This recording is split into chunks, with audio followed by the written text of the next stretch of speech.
وكذلك نري إبراهيم ملكوت السماوات والأرض وليكون من الموقنين.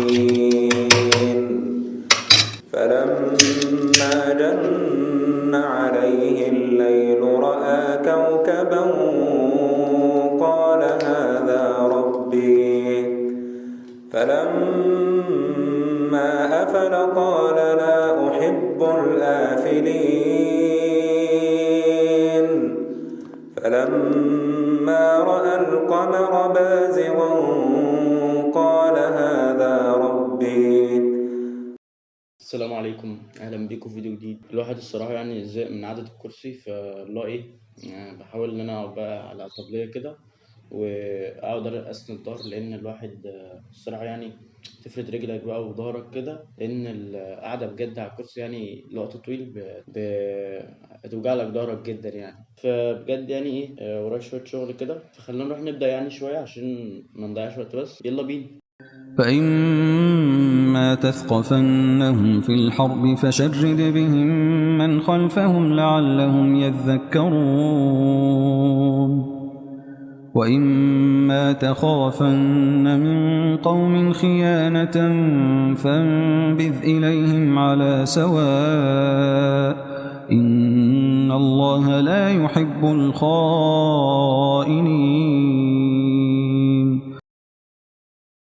عاملين يا شباب، يعني الساعة دلوقتي داخلة في 5، فأنا خلصت يعني شوية تاسكات حلوة. ففي موضوع جميل جدا جدا يعني الواحد بيمر بيه، اللي هو إيه ناس برضو كتير هتبقى محتاجاه يعني جدا الموضوع ده، وهو فكرة الفراغ. من أكتر الحاجات اللي مضيعانا كجيل وكده هي فكرة الفراغ، لأن الفراغ ده الفراغ والصحة. يعني في حديث للرسول عليه أفضل الصلاة والسلام بيقول نعمتان مغبون فيهما كثير من الناس، الصحة والفراغ. فكرة إن الفراغ ده يعني ده حاجة أصلا حلوة، اللي هو نعمة، بس إحنا استعملنا بيها غلط، بنضيع نفسنا بيها ونودي نفسنا في حتت إحنا ما كناش نتوقع إن إحنا أصلا نوصلها. بتلاقي نفسك إنك بتضيع حاجات كتير في حياتك، بتخلي نفسك من أفشل الناس اللي أنت بتمشي معاها، بتخلي نفسك ما عندكش هدف في حياتك، عايش كده سبهلله، يعني اللي هو ايه مفيش حاجه انت بالنسبه لك عايز تعملها، تلاقي نفسك دينك ضايع شويه. فالفراغ ده يعني بجد مفسده بجد لو انت ما استغلتوش صح. فمن اكتر الحاجات العمليه اللي ممكن تغيرك او تفرق معاك جدا يعني ان انت تظبط الفراغ ده، هو ان انت لازم تشغل فراغك ده باي حاجه. نفسك ان لم تشغلها بالحق شغلتك بالباطل، لازم تشغل نفسك بالحق، يعني سواء بقى الحق ده يعني اي حاجه في حياتك، اي حاجه انت عايز تعملها، ودي يعني حاجه حلال وحاجه هتفيدك وحاجه مش هتضر حد تاني وحاجه ممكن تفيد ناس تانية،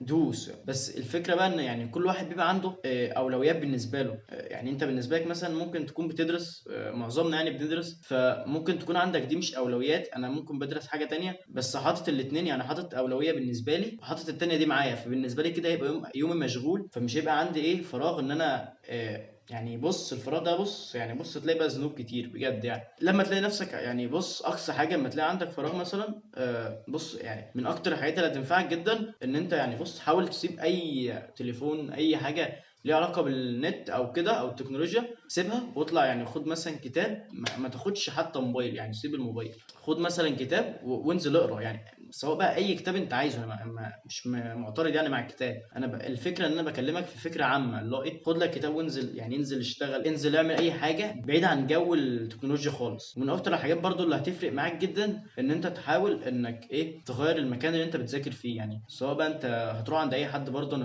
مش بتناقش يعني مع حته المكان فين، انا بتناقش ان انت تحاول تغير المكان، لان تغيير المكان ده بجد هيفرق معاك جدا، يعني هيفرق معاك جدا بجد. يعني ان انت تحط نفسك وحاول تنزل نفسك مع يعني بيئه ناس كتير كمجتمع، ما تحاولش ان انت تبقى مع نفسك كده، لان ده حاجه برضو وحشه جدا ان انت تبقى مع نفسك بس. لا حاول تنزل تتعرض مع مجتمع كده في يعني انزل في كل حته. بص انت مثلا عايز تشتغل في حاجه، عايز تعمل حاجه، انزل وجرب واعمل اللي عليك، ما تقلقش، يعني اللي هو ايه ما نو ريسك نو فن، ما تخليش حاجه بالنسبه لك توقفك، لان بجد الفراغ ده بجد من اوسخ الحاجات اللي ممكن تمر عليك في حياتك، ممكن تبوظك، سواء بقى اخلاقك، سواء بقى توفيق ربنا، سواء ان انت ربنا يكون راضي عنك، سواء محبة ربنا ليك. فبجد اشغل فراغك باي حاجة، لان بجد هيفرق.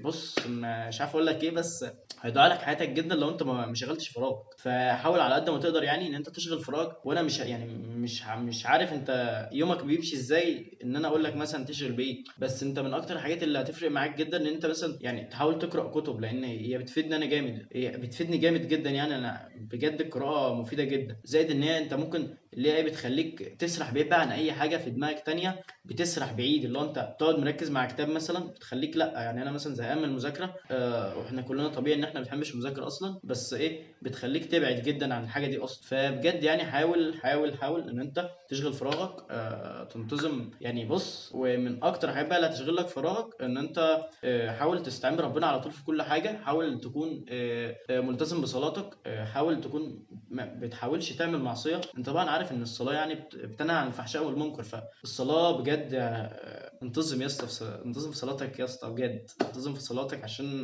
مالكش غيرها بجد. كلنا ملناش غيرها، ملناش غير ربنا بجد. فبجد يعني حاول تشوف الفكره دي جدا، تراجع نفسك. فانا هحاول يعني ان انا اقرا شويه. فيلا بينا ليتس جو.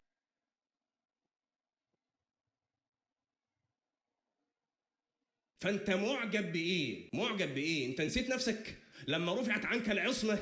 نسيت؟ فانت معجب بايه؟ بصلاه هو الذي حملك عليها، بصوم هو الذي وفقك له. فانت معجب بايه؟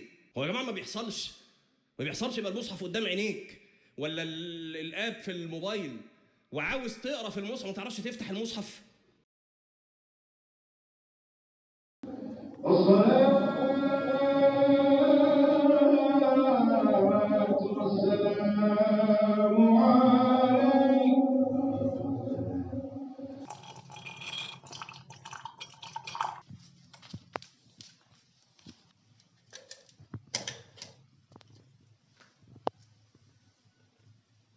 انت وانا مصدر كل شر ومصدر كل خبث. تمن على من بايه؟ قبل ما اقول لكم صباح الخير وكده، ان صباح الخير برضو، بس ايه رايكم بس في الشكل اللي ورايا؟ يعني انتوا شايفينه اكيد. كل سنه وانتم طيبين يعني يا جدعان. اللهم بلغنا رمضان لا فاقدين ولا مفقودين يعني، وربنا يعني يجعلها سنه سعيده عليكم. تحققوا الحاجات اللي انتوا نفسكم فيها، تلتزموا بحاجات كنتوا سايبينها. فبجد يعني كل سنه وانتم طيبين. ده قبل يعني ما بس قبل ما نقول المقدمه، بس الاول كده لازم حاجه اقول ايه رايكم يعني. ثانيه بس اقوم شغل بس الفوانيس